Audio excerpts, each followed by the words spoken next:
Awesome. Good morning. My name is Lynn Domond. I am a psychology major for the College of Humanities and Social Sciences here at UCR, and I'm very grateful for the opportunity to be presenting my capstone, The Paradoxical Complexities of Life, a collection of 16 poems under the guidance of Dr. Allison Hedgecock of the Creative Writing Department. Before I start, I would like to thank Dr. Richard Cordulo, the UCR Provost, and Vice Chancellor Elizabeth Watkins for awarding me the Honors Excellence in Research Scholarship to help fund my research and my undergraduate experience. So picture this, a young girl, 13 years old, standing in front of a mirror every day, every morning and every night. She weighs herself. This bad habit continues all the way through her senior year of high school. All throughout high school, she suffers with anxiety and depression and lives with immigrant parents who believe that mental health doesn't matter and is not a priority. Born in a time and raised in a country where mental health doesn't matter. Depression is just sadness and anxiety is just worry. Despite this fact, you would never have known that she was facing any mental health issues. She had a 4.2 GPA in high school, graduated with cum laude, had friends, participated in marching band. But why is this important? Why am I saying this? It's important because it means I understand, and maybe you understand. And the individuals to the left and the right of you may also understand. We live in a society where mental health is highly stigmatized, and a lot of people don't get help or resources because they don't want to open up for fear of shame, for judgment, or they're underprivileged and simply don't have the resources to be able to reach out for help. The focus of my capstone and the relevance of my capstone is to bring awareness to mental health and in hopes of destigmatizing it as well. Mental Health America reports that almost 19% of all Americans suffer mental illness in the year of 2020. Just to give you guys some reference, that is about 45 million Americans. Not only that, of that amount, it's estimated that 10.3 million Americans have also dealt with suicidal thoughts. And finally, over 50%, almost 60% of Americans in the year 2020 have received absolutely no help or resources for mental health. That is over 26 million Americans receiving no help for mental health.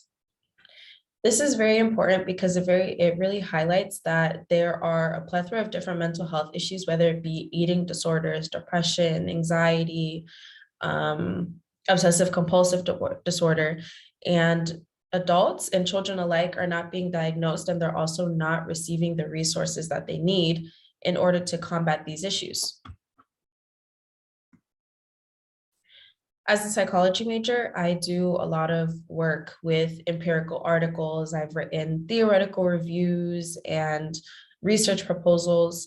And while I could sit here and I could write a 15-page paper on the psychological background behind depression or anxiety, I think it is very important to highlight creative mediums in academia, especially because as a Black woman in academia, I'm very privileged with the ability to have resources such as research and empirical articles, as well as mental health services here at UCR and therapy for free. But unfortunately, there are a lot of underrepresented communities that don't have the same access to resources as I do and as you and I do, as well as the mental health services here at UCR. On top of that, a lot of underprivileged or struggling individuals may not understand academic jargon or really understand the implications of research or how to find the resources that aren't, readily at their disposal. And furthermore, a lot of individuals are never taught how to properly emotionally regulate or understand their feelings themselves. Creative mediums of expression are very important in this way because it allows us to internalize and understand our emotions without having to put a label to them. These creative mediums of expression can include painting, sketching, poetry, writing lyrics, for me, for my capstone, I did a collection of 16 poems. And I chose poems because as someone who always journaled my entire life, I thought it was important to use words to kind of evoke emotion and portray different emotions. And on top of doing poetry, I did accompany all of my collection of poems with the suggested playlists of songs that really connected to the poems and the emotions that I was feeling while I was writing. Within my capstone, I thought it was very important to highlight the cyclical and very fluctuating patterns of emotions and mental distress. So my capstone mimics the cycle of mental distress and healing.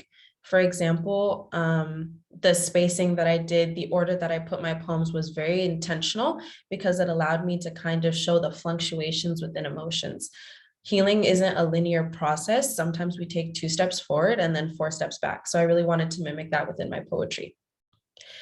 On the screen, I put 2 different poems out of the 16 that I wrote. They are very different in the emotions. Like I said, I was really trying to mimic sometimes healing's great, and then the next moment you're back down in a low state. On the left side is my poem entitled My Broken Pieces. How did you do it? How did you survive? I didn't. I'm trying to put myself back together. Shattered edges, broken pieces, I'm picking them up. Some lost, some differently shaped as they once were, trying to fit together like 2 puzzle pieces with matching images, but the wrong shapes. Pieces slipping past each other, never quite fitting anymore. The ones I've put back together, never the same as they were before. A jumbled mess on the floor, desperately taping jagged pieces together, mangled and broken, but mine nonetheless. How funny I must look to eyes and souls never burdened by brokenness. The theme behind this one was trying to heal, but also trying to grasp with the fact that you're not the same person. I feel like brokenness is something that we don't talk about in terms of emotion, and how on your path to healing, it's very hard to try to pick up the broken pieces of your life and try to fit them together in a cohesive manner that's healthy. And on the right side is another poem entitled Patient Healing. My love, healing is so much more than hour-long walks through the woods and changing your sleep schedule so that you can get 8 hours of sleep every night. Healing is prioritizing yourself first when you've always put others before you. It is caring for yourself and your well-being as much as you care for others. It is taking the day off when you don't have the energy to get out of bed and allowing sadness to come and go freely because it won't last forever. I won't lie. Some days will be worse than others, and the days may feel long and arduous, but that is okay. You will be okay. Recognize that your healing will never be linear. Healing is encompassing the bad, grasping the good, and redefining your life so that you want to live it. To continue the story that I told from earlier, the young girl is now 20 years old, graduating a year early with a Bachelor of Science in Psychology.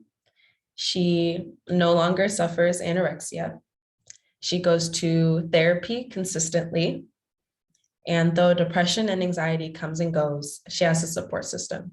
She's not alone, and she's okay. Please recognize that you are loved and you are not alone. It is okay to get help. It is okay to talk about and acknowledge your emotions and mental illness. It's not something that holds you back. It shouldn't be something that holds you back. We as a society need to be better at allowing people to talk about mental illness and providing resources and help for those who need it. I hope that you guys are able to read my capstone in its entirety. And I hope that I was able to really touch someone and help someone understand that it is okay. Thank you guys so much for listening to my capstone. I really appreciate all the support, and I will now take any questions that you guys may have. Let me just